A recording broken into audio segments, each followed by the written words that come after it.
with concern, omits also to indicate the criteria that would be utilized in designating the judge who would be able to conduct the poll in Parliament of the President, of the members of Parliament, and that is an issue that the Zimbabwe Human Rights Commission notes is in need of attention, because democratic safeguards and transparency are required in order for that process to be adjudged as of integrity and to continue holding the public trust. Ladies and gentlemen, the Zimbabwe Human Rights Commission proceeded to analyze the next proposal in the bill. That is that of amending, changing the way that the Senate is configured. And this amendment proposes to allow the President to appoint 10 senators, which would raise the total number of senators to 90. Through this provision, the President will appoint individuals with specialized knowledge, which will see the Senate benefit from enhanced technical capacity. The Commission notes that this expertise that is envisaged to be brought in by the 10 senators to be appointed by the Presidency will improve legislative scrutiny, policy development, and oversight of the executive.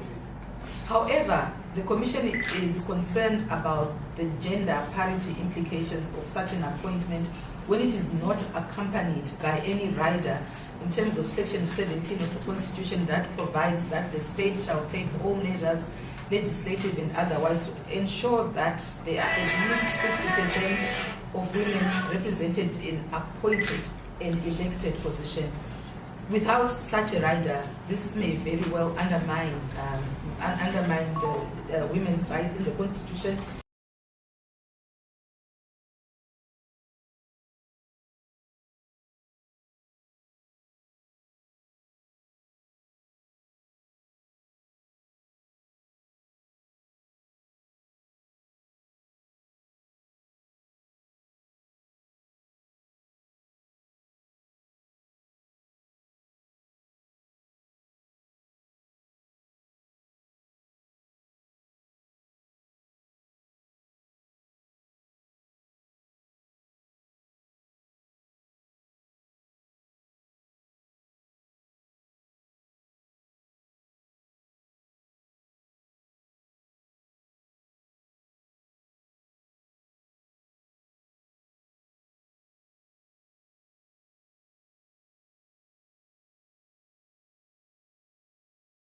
Will further decline in its approximation of gender equality, because if you notice that in the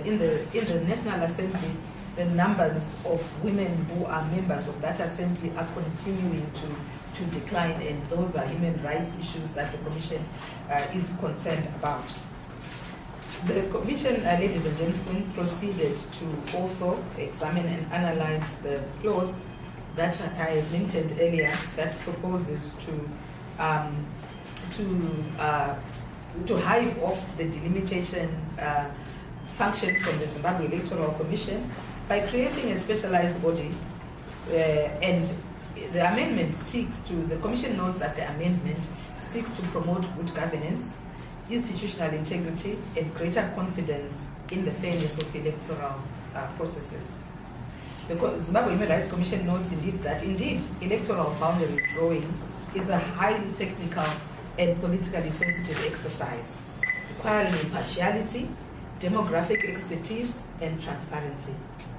While the establishment of the Zimbabwe Electoral Delimitation Commission has the potential to enhance transparency, technical competence, and institutional integrity in electoral boundary management, strong safeguards against politicization and duplication are necessary, in the opinion of the Zimbabwe Human Rights Commission. The Commission also notes that while these competences are important, there could be a debate as to whether those competencies should be at a Commission policy level or should be included in the people who actually work in a Commission, the technical people, or whether the Zimbabwe Electoral Commission will not also even have commissioners who have cartographic experience or demographic experience among them, and then strengthen the secretariat that way. Those are aspects of the analysis that are food for thought for the drafters from the Commission. The Commission knows that the success of the proposed Commission will depend on the robustness of its independence and the clarity of its mandate. The Zimbabwe Human Rights Commission proceeds to also analyze the provision pertaining to the expansion of the mandate of that is the jurisdiction of the Constitutional Court to add to it jurisdiction of matters of public importance in addition to constitutional disputes that it already has. The Commission knows that the clause providing for the Constitutional Court to hear any matter on a point of law of public importance marks a significant expansion of its jurisdiction, thus enhancing access to justice, which the Commission commends. While the amendment enhances access to justice and strengthens the court's role as a guardian of the rule of law, it also raises concerns about efficiency, impartiality, and institutional balance. The Commission is of the respectful view that the reform should be supported by clear procedural safeguards to regulate what constitutes matters of public importance, ensuring that the court's expanded jurisdiction does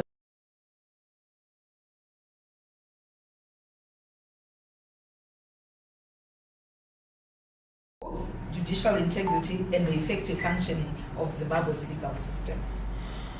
The Zimbabwe Human Rights Commission proceeded to also